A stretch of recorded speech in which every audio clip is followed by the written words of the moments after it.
지난주에 우리는 산상설교에 대한 서론으로 말씀 나누면서 산상설교는 마치도 구약의 이스라엘 백성들에게 신에서 주신 율법과 같다라고 말씀을 드렸습니다. 그래서 이 산상설교의 말씀이 바로 이스라엘 백성들에게 주신 율법의 말씀이 되어지는데, 신에서 주신 이 율법의 말씀은 하나님 백성이 이 땅에서 어떻게 살아야 될 것인가 하는 법으로 주신 말씀이라면, 이 산상설교는 새로운 영적 이스라엘 되어진 하나님의 공동체, 교회 공동체가 어떻게 하나님 앞에 살아가야 될 것인가 하는 것으로 주신 말씀이 이 산상설교가 되어집니다. 이 산상설교 가장 처음에 나오는 팔복은 마치도 율법에 가장 먼저 나오는 십계명과 같습니다. 그래서 십계명을 보게 되어지면 이 첫 돌판에 1계명부터 4계명까지 하나님에 대한 계명으로 되어져 있고, 5계명부터 10계명까지 사람에 대한 계명으로 되어져 있는 것처럼 팔복의 구조도 첫 번째 복부터 네 번째 복까지는 하나님과의 관계를 이야기하게 되어지고, 다섯째 복부터 여덟 번째까지는 사람과의 관계 가운데에서 말씀하게 되어지는 것들을 볼 수 있습니다. 그래서 이렇게 이제 산상설교와 팔복이 이루어져 있고요. 특별히 팔복의 구조를 보게 되어지면 이렇게 되어져 있지요. 우리 마태복음 5장 3절 같이 한번 읽겠습니다. 같이 읽죠. 시작. 심령이 가난한 자는 복이 있나니 천국이 그들의 것이니요. 아멘. 두 번째 건 이렇게 이야기합니다. 애통하는 자는 복이 있나니 천국이 저희 뜻에 위로를 받을 것이니요 라고 되어져 있어요. 이 말씀을 보면 이렇게 되어져 있는 것 같습니다. 심령이 가난한 자, 심령이 가난한 조건을 가지면 복을 받는데, 어떤 복을 받느냐? 천국이란 복을 받는다 라고 되어져 있는 것 같습니다. 그래서 마치도 애통하는 자, 애통의 조건을 가지고 있는 자는 복을 받는데 어떤 복을 받느냐? 위로의 복을 받는다 라고 되어져 있는 것 같아요. 그런데 원문의 구조를 보면 좀 다릅니다. 원문의 구조를 보게 되어지면 그 원문은 먼저 이렇게 되어져 있어요. 같이 한번 보여주시겠어요? 마카리오이, 두 줄로 되어져 있어요. 그래서 헬라 히브리어는 굉장히 시적인 표현들이 많습니다. 근데 이제 우리나라로 번역하다 보니까 그런 부분이 많이 죽었는데요. 이 팔복도 시적인 표현이에요. 두 줄로 되어져 있어요. 첫 번째 줄은 마카리오이, 복 있는 자여, 이렇게 되어져 있고, 두 번째 줄은 호티, 마치도 왜냐하면, 그렇게 되어져 있습니다. 그래서 마카리오이, 복 있는 자여 라고 하면서 먼저 복을 선포하게 되어집니다. 너는 가난한 심령이다. 왜냐하면 하나님의 나라가 너에게 임하였기 때문이다 라고 되어져 있어요. 그래서 이 팔복의 구조를 보게 되어지면 전부가 다 마카리오이, 복 있는 자여 라고 되어져 있고요. 그래서 선언하게 되어져 있고, 그 다음이 대상, 심령이 가난한 자, 애통하는 자, 온유한 자 되어져 있고, 그 복의 내용이 뭔가? 하나님 나라가 너희 것이다. 또한 위로를 받을 것이다 라는 내용으로 되어져 있는 거예요. 이 내용이 우리는 익숙하지 않지만 유대인들은 굉장히 익숙합니다. 왜냐하면 시편 1편의 구조가 이렇게 되어져 있으니까 그래요. 우리 한번 시편 1편 1절 3절 같이 한번 읽습니다. 같이 시작. 복 있는 사람은 악인들의 길을 따르지 아니하며 죄인들의 길에 서지 아니하며 오만한 자들의 자리에 앉지 아니하고 오직 여호와의 율법을 즐거워하여 그의 율법을 주야로 묵상하는도다. 이는 시냇가에 심은 나무가 철을 따라 열매를 맺으며 그 잎사귀가 마르지 아니함 같으니 그가 하는 모든 일이 다 형통하리로다. 시편 1편을 보게 되면 마카리오이, 헬라어로 번역하면 복 있는 사람이여, 그렇게 되어져 있어요. 그러면서 이제 이 복에 대해서 보여하고 있습니다. 그리고 그 다음에 복 있는 사람에 대해서 설명하게 돼요. 어떤 사람이 복 있느냐? 악인의 길을 따르지 아니하고 죄인의 길에 서지 아니하고 오만한 자의 자리에 앉지 아니하는 사람. 그리고 5절 2절에 보면 여호와의 율법을 즐거워하여 그 율법을 주야로 묵상하는 사람이 복이 있다. 이 사람이다. 그리고 그 복의 내용이 뭔가 3절에 보게 되어지니까 저는 시냇가에 심은 나무와 같다. 철을 따라 열매를 맺으며 잎사에 마르지 아니함 같을 것이고 모든 것이 형통할 것이다 라고 되어져 있어요. 시편 1편 1절부터 3절까지는 유대인들 모두가 남수하고 있는 내용입니다. 그 구조가 딱 들어와 있기 때문에 예수께서 팔복을 쫙 이야기하셨을 때 그 이야기가 싹 들어오는 거예요. 마카리오이, 복 있는 자요. 너는 가난한 심령이다. 왜냐하면 하나님 나라가 임하기 때문이다 라고 되어져 있는 것들을 볼 수 있어요. 그래서 이 구조를 아는 것이 중요한 것은 마치 그 팔복이 우리가 어떤 것을 행하면 조건을 갖추면 어떤 복을 주시는 것처럼 기복적으로 되어져 있어요. 우리나라 성경. 그래서 많이 기복적으로 이것들이 우리가 접하게 되었습니다. 하나님 나라에 들어가기 위해서 내가 가난한 심령이 되어야 되겠구나. 가난한 심령이 되려면 막 노력을 하게 되어지는 거예요. 그러므로 내가 가난한 심령을 이루어서 하나님 나라에 들어가는 것처럼 되어져 있는 구조가 우리나라 구조입니다. 그런데 원문의 구조는 그렇지 않아요. 복 있는 자요. 복 있는 사람이요. 선언하게 되어지고 너는 복이 있기 때문에 가난한 심령으로 내가 만들 것이다. 그리고 가난한 심령을 가지고 있는 사람에게 하나님 나라가 임한다 라고 말씀하게 되어져요. 그래서 이 시편 8복의 내용은 하나님의 의지에 대한 내용, 이 말씀입니다. 내가 그렇게 만들겠다는 거예요. 복 있는 사람에게는 내가 가난한 심령을 만들 것이며 애통하는 자를 만들 것이며 온유한 자를 만들 것이다 라고 말씀하게 되어져요. 그래서 이 팔복의 내용은 가장 중요한 것이 내가 어떤 복의 조건을 갖추면 이런 복을 받는다는 것이 아니라 복 있는 사람이 이런 사람을 하나님께 만들어가겠다 하는 하나님의 말씀이 되었습니다. 같이 한번 볼까요? 그 다음 보여주시죠. 네, 우리 한번 창세기 12장 1절부터 3절 같이 한번 보시죠. 같이 시작. 여호와께서 아브라함에게 이르시되 너는 너의 고향과 친척과 아버지의 집을 떠나 내가 네게 보여줄 땅으로 가라. 내가 너로 큰 민족을 이루고 내게 복을 주어 내 이름을 창대하게 하리니 너는 복이 될지라. 너를 축복하는 자에게는 내가 복을 내리고 너를 저주하는 자에게는 내가 저주하리니 땅의 모든 족속이 너로 말미암아 복을 얻을 것이라 하시니라. 아멘. 복의 일은 무엇이냐 그러면 마카리오이, 복 있는 사람이라는데 이 복이 뭐냐? 복에 대한 가장 정확한 정의는 창세기 12장 1절부터 3절에 있는 아브라함에게 복을 약속하신 내용입니다.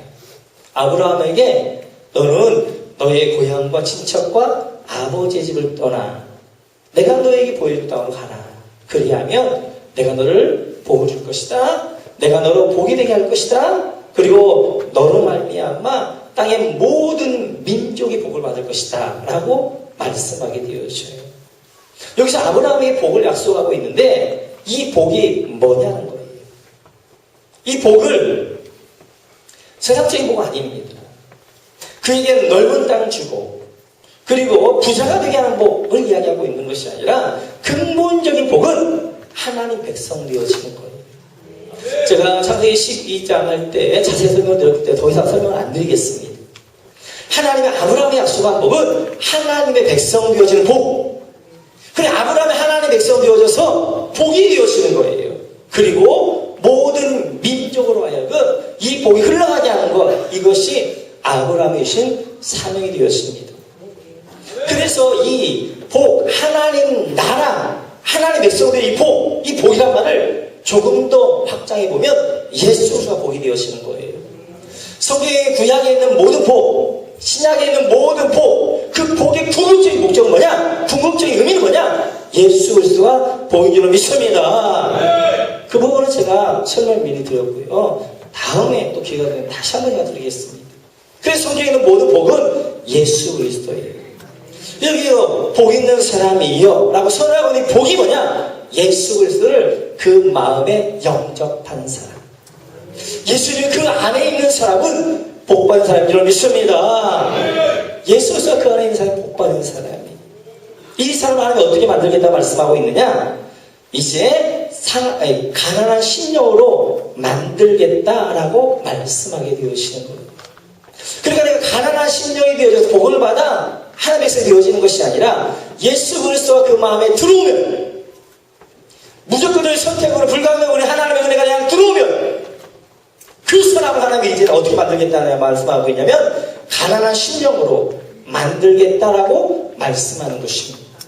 그래서 성경은 이런 표현들을 하게 되어져요. 이사야서 9장 6절과 7절 가서 볼 거예요. 시작. 이는 한 아기가 우리에게 낳고 한 아들을 우리에게 주신 바 되었는데 그의 어깨에는 정사를 메었고 그의 이름은 기묘자라 모사라 전능하신 하나님이라 영존하시는 아버지라 평강의 왕이라 할 것임이라.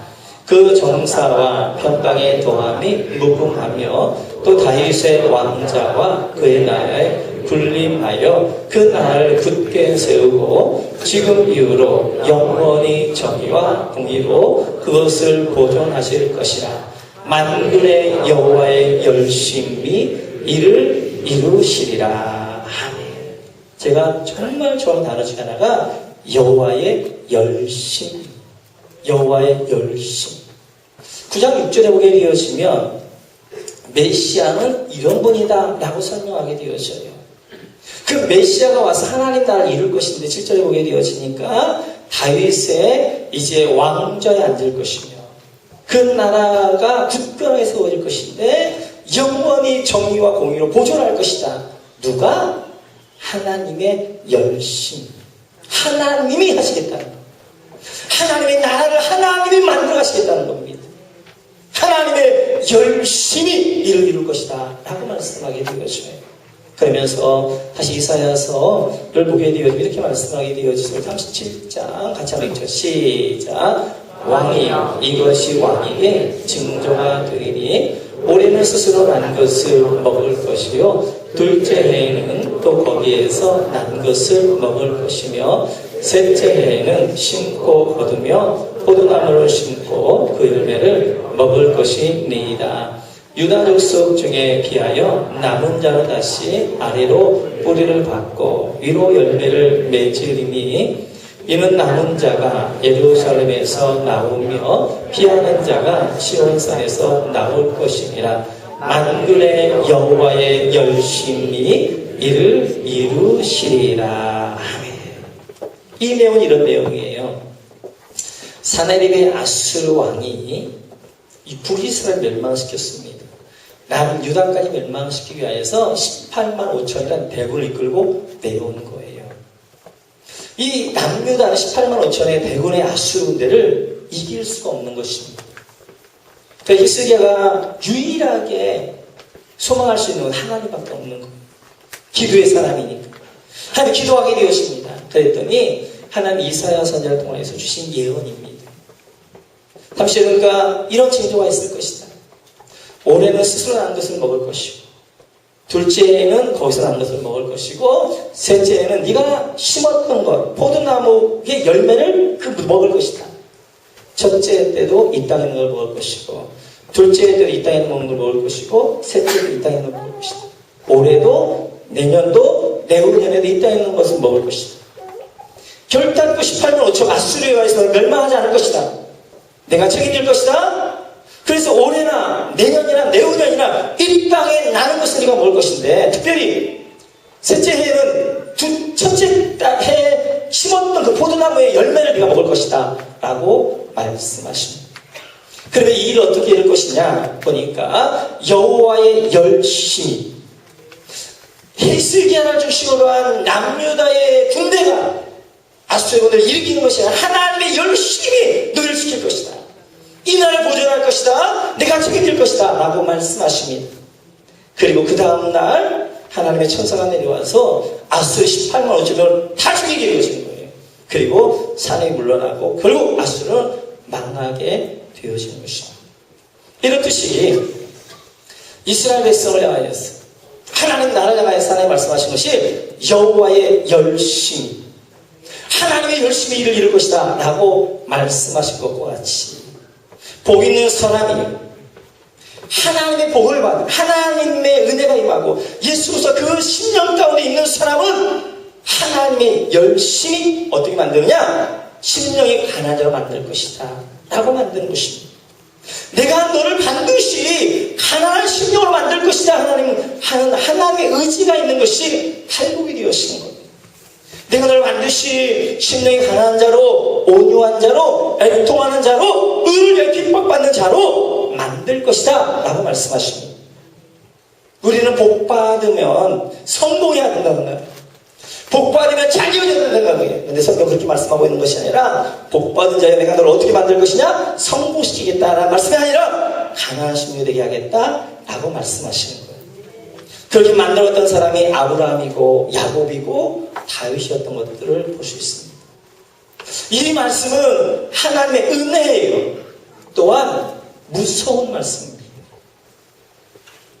하나님 앞에 순종하면 하나님의 손잡고 그리로 이끌어가겠지만 불순종하더라도 하나님은 모가지를 잡고라도 그를 끌고 가겠다는 것입니다. 근데 모가지를 잡고라도 왜 그를 끌고 가냐? 그것이 사랑이니까. 그래야 그 영혼 살리니까. 그렇게 말씀하게 되었지. 어떤 분이 이렇게 고백을 하시더라고요. 하나님이 나를 모가지를 끌고 인도하셨습니다. 만약 하나님이 내 손을 잡고 나를 이끌어하셨다면 이 손을 자르고라도 떠났을 것입니다. 하나님이 내가 발을 잡고 나를 인도하셨다면 내가 발을 잘라서라도 도망갔을 것입니다. 하나님이 내 목가지를 잡고 인도하셨기 때문에 이것 자르면 죽게 되어지니까 끌려서 은혜의 자리까지 와 있는 거예요. 우리가 많은 경우 하나님이 목가지를 잡고 인도하시는 것입니다. 내가 너를 반드시 가난한 심령으로 만들 것인데 만들 것이 하나님의 의지와 속도예요. 그것이 은혜이면서 무서운 이야기가 되어지는 것입니다. 그렇다면 가난한 심령이란 뭐냐는 거예요. 같이 한번 우리 시편 말씀 한번 보시죠. 시편 50을 같이죠. 시작. 하나님이여 주의 인자를 따라 내게 은혜를 베푸시며 주의 많은 긍휼을 따라 내 죄악을 지워주소서. 나의 죄악을 맑게 씻으시며 나의 죄를 깨끗이 제하소서. 물은 나는 내 죄가를 아오니 내 죄가 항상 내 앞에 있나이다. 오늘 이 시편 51편은 다윗이 밧세바를 범하고 나단 선자의 책망을 받고 난 후에 드렸던 참회시예요. 참회시. 근데 오늘 1절부터 3절을 보게 되어지면 죄, 죄가, 죄악 이렇게 되어져 있는데 원문을 보면 확연하게 구분되는 것 가운데 하나가 하나는 죄들로 되어져 있고 하나는 죄로 되어져 있어요. 어떤 것은 복수로 되어져 있고 어떤 것은 단수로 되어져 있어요. 제가 다시 그걸 번역하기 이렇게 번역할 수 있습니다. 하나님이여 주의 인자를 따라 내게 은혜를 베푸시며 주의 많은 긍휼을 따라 내 죄들을 지워주소서. 2절 나의 죄들을 맑게 쓰시며 나의 죄들을 깨끗이 제하소서. 물은 나는 내 죄를 아오니 내 죄가 항상 내 앞에 있나이다. 1절과 2절은 죄들로 되어져 있어요.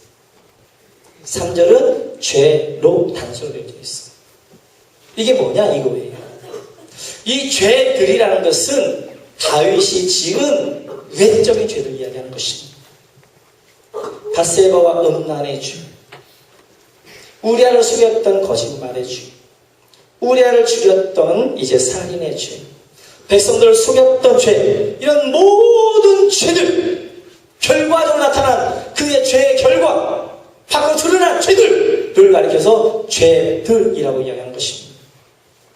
3절은 죄, 그 죄라는 것은 바로 자기 실체, 내 안에 있는 죄성, 죄, 나의 안에 있는 죄를 이게 되어진 거예요. 그래서 다윗은 밧세바를 범하는 사건을 통하여서 자기의 실질을 보게 되어집니다. 내가 얼마나 죄인 되어졌는가, 내가 얼마나 악한 자인가.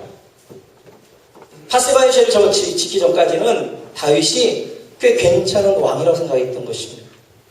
하나님을 사랑하는 왕이었습니다. 백성을 사랑한다고 생각했던 거예요. 그리고 하나님에 대한 열정이 있다고 생각했던 거예요. 꽤 괜찮은 왕이다 라고 생각했던 것입니다. 그런데 바세바를 다 범하고 나니까 자기 죄들이 줄줄줄 드러나기 시작하는데 백성을 사랑하는 것이 아니었어요. 바세바를 범하게 되어지고 계획적으로 범합니다. 거기 원문을 봅니다. 뿐만 아니라 우리아를 충실히 죽이게 되어지고 백성들 속이게 되어지고 가라앉아 있었던 구정물이 한 번 더 확 뒤집어 버리니까 그 구정물에 속에 있는 것들이 드러나기 시작하는데 온통 더러워진 것처럼 그 바세바를 범한 죄를 통하여서 자기 실초를 보게 되는 거예요. 실체를 보게 되는 거예요. 얼마나 죄인 되어졌는가. 꽤 괜찮은 것처럼 거룩한 것처럼 했던 이 자기의 왕이었던 자기가 실체가 드러나고 나니까 얼마나 죄인이에요. 이렇게 추악한 남의 아내를 빼앗을 뿐만 아니라 충실을 죽이게 되어지고 하나님과 백성들을 속이는 이 추악한 자기 모습을 보게 되어진 거예요. 그래서 내 죄, 자기의 죄악 되어짐을 보게 되어진 것입니다. 그래서 죄를 외부적으로 범했던 죄들을 이야기하는 것이고, 죄는 내 안에 있는 죄성, 나의 자아, 내 안에 있는 자기의 죄를 이야기하게 되어지는 거예요. 그러면서 다윗이 이렇게 고백하게 되어지죠. 시편 51편 10절 같이 한번 시작. 하나님께서 구하시는 제사는 상한 심령이라. 하나님의 상하고 동의하는 마음을 주께서 멸시하지 아니하시리라. 하나님께서 구하시는 제사는 상한 심령이다. 그렇게 되어 자기 실체를 보고 나니까 다윗이 하나님 앞에, 하나님, 내가 하나님 사랑합니다. 내가 하나님 성을 지어드리려고 했습니다. 내가 이렇게 의롭습니다 라고 한마디 없었는데 그 마음이 상하고 깨어지시는 일이 되죠. 하나님의 면을 의가 하나도 없는 거예요. 자기 안에 죄밖에 없는 거예요. 죄밖에 없는 자기 모습을 보면서 깨어지고 상하고 지치고 찢게, 그런 심령을 앞에 나가서 하나님, 나는 죄인입니다. 나는 죄인입니다 라고 내어놓은 그 마음의 상한 심령이, 그 마음이 가난한 심령이고 그 마음에 상하고 찢긴 심령이다 라고 말씀하게 되어집니다. 하나님이 다윗이 고백했던 그 마음과 그 일로 인도하겠다, 그 일로 인도하기 시작했다는 거예요. 그러면서 그 기도를, 그 마음을 조금 더 정확하게 설명하고 있는 것이 예수님께서 누가복음 18장에 이렇게 비유를 말씀하게 되어져요. 같이 한번 읽어볼까요? 시작. 세리는 멀리 있어서 감히 눈을 들어 하늘을 쳐다보지도 못하고 다만 가슴을 치며 이르되 하나님이여 불쌍히 여기소서 나는 죄인이로소이다 하였느니라. 세리는 감히 하늘을 올라보지도 못합니다. 가슴을 치며 얘기합니다. 고백 기도합니다. 하나님, 나는 죄입니다. 하나님, 나는 죄입니다. 극악한 죄입니다. 나의 죄를 불쌍히 여겨주소서. 이 고백밖에 할 수 없는 거예요. 이 마음이 가난한 심령, 이 마음이 상한 심령, 이 마음이 상하고 깨어진 심령이라고 말씀하게 되어지는 거예요. 복 있는 사람, 예수를 그 마음에 모시는 사람은 반드시 하나님이 이 가난한 심령으로 내가 얼마나 죄인인가 하는 심령을 인도하겠다라고 말씀하시는 것입니다. 그렇다면 왜 우리가 가난한 심령이 되어져야 되냐는 거예요. 왜 하나님의 백성들을 가장 첫 번째 가난한 심령 가운데로 인도하느냐 하는 것입니다. 하나님의 은혜는 가난한 심령, 상한 심령 가운데 임하기 때문인 것입니다.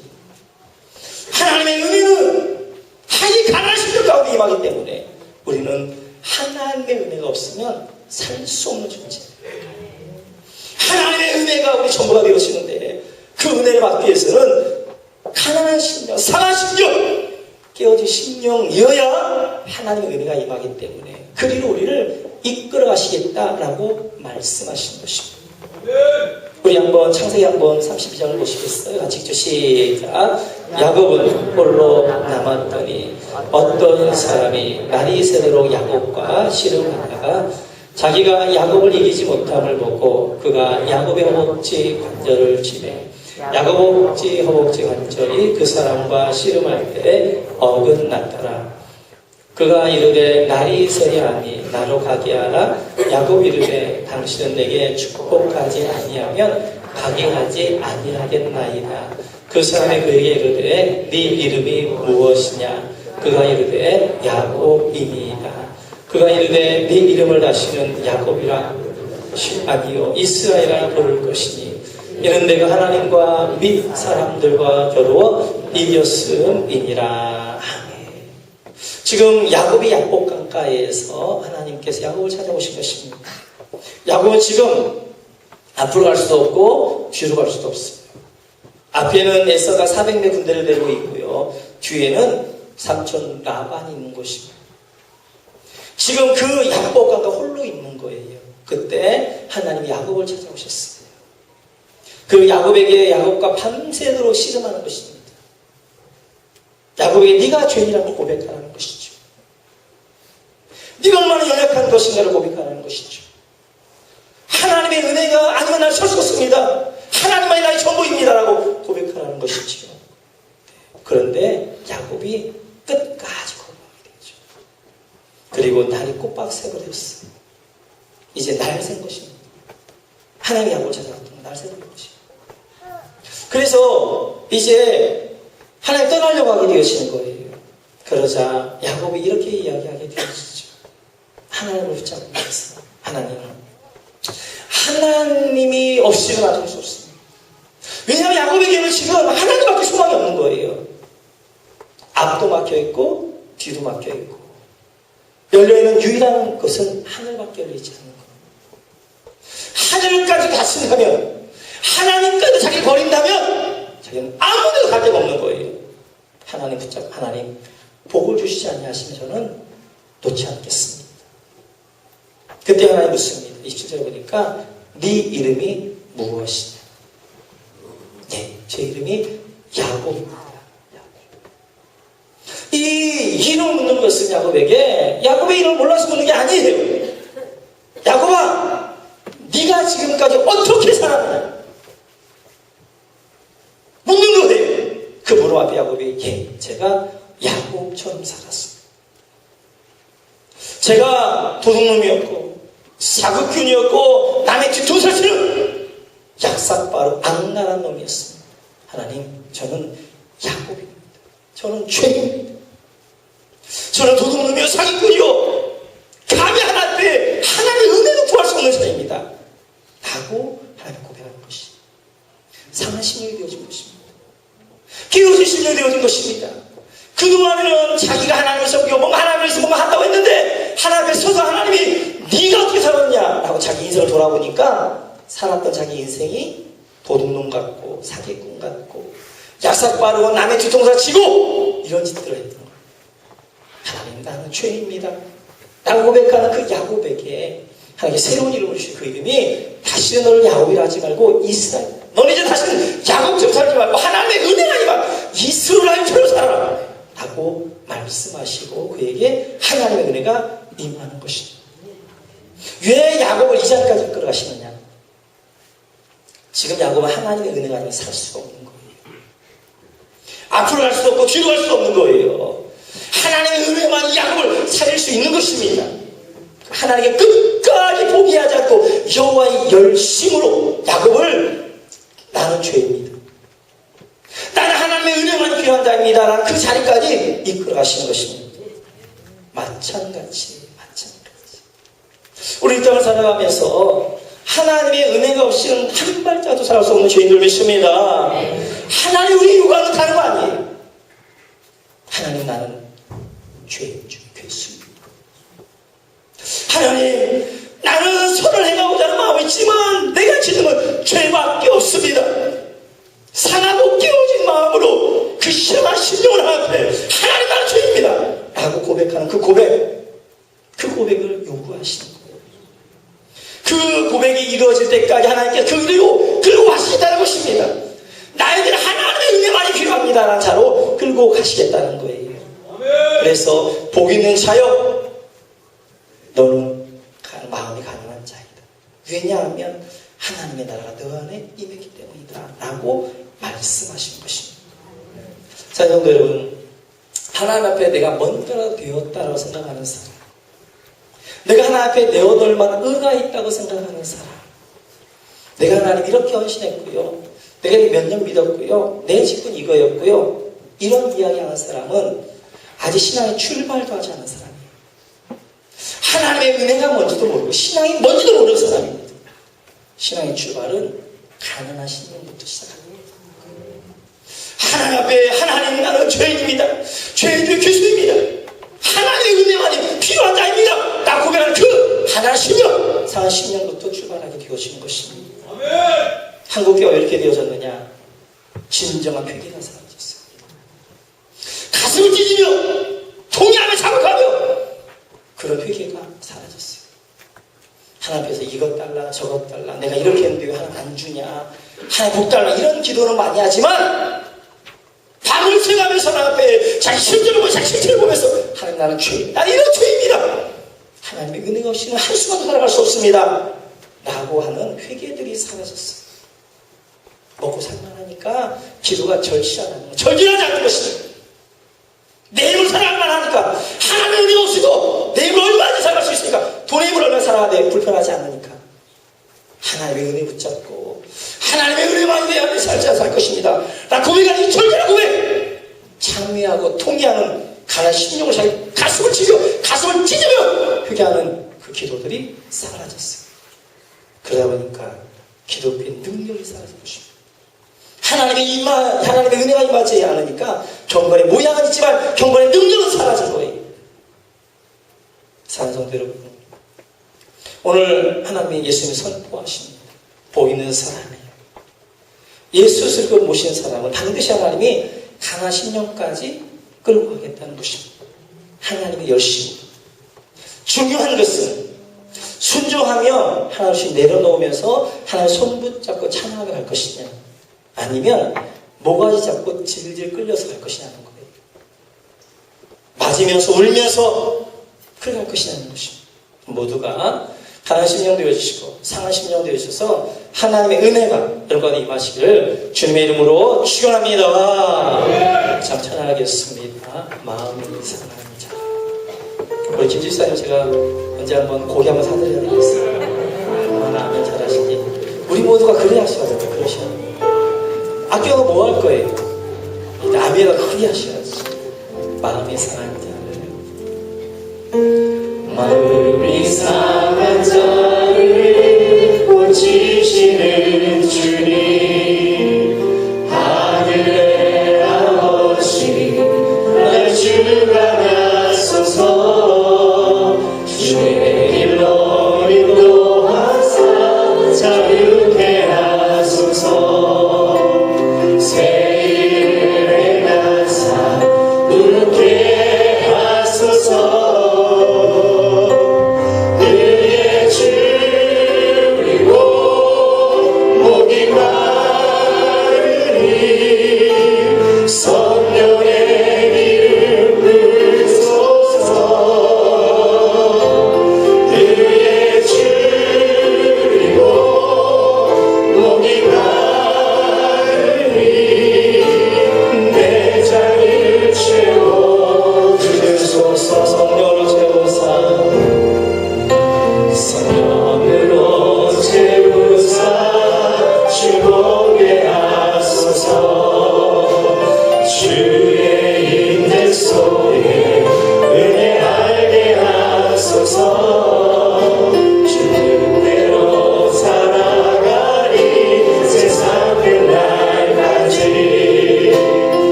성령의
하나님 앞에 내어놓을 것이 죄가 되었습니다.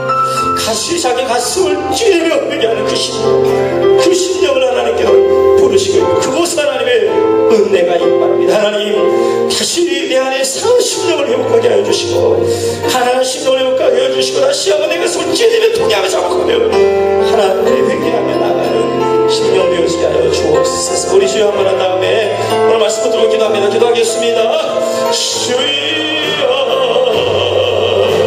아버지 하나님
기도하겠습니다.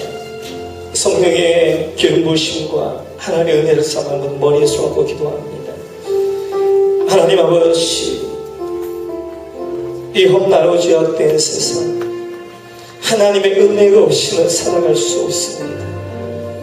하나님의 은혜를 삼아 목마른 사슴이 시대문을 갈급한 마음을 머리에 쏟아졌사오니 성령으로 기름 부어 주옵소서. 성령으로 충만케 하여 주옵소서. 하나님 아버지, 마음의 상함과 눈물과 분과 염려와 근심과 상처를 무엇인가로 제 백성들의 마음들을 어루만져 주시고 하나님 치유하여 주시고 회복하시는 은혜가 있게 도와 주옵소서. 주님만이 회복할 수 있습니다. 주님만이 치유할 수 있습니다. 치유하여 주옵소서. 회복하여 주옵소서. 이제 예배가 나왔습니다. 하나님 아버지, 병원에 입원한 우리 성도님들이 있습니다. 우리 시간 하나님 어디 있든지 치유에 치료한 사람 알아여 주심으로 하나님 치료하여 주옵소서. 치료한 사람 알아여 주옵소서. 내가 다시 수 능력만 약하고 들어온 병만은 떠나갈지어다. 이 가운데로 사단은 떠나갈지어다. 하나님 영광만이 충만하게 임하게 하여 주옵소서. 하나님 아버지, 우리 주석 절 집사님 가정 오늘 등록했는데 젊은 총회 가정입니다. 하나님 기름 부어주시고 세워주시고 충만케 하여 주시고 하나님 은혜로만 충만한 가정 되어지게 하시며 성령으로 기름 부어주시고 신약하신 분을 잘 자랑할 수 있게 도와 주옵소서. 주 구함 예수의 이름으로 기도하옵나이다.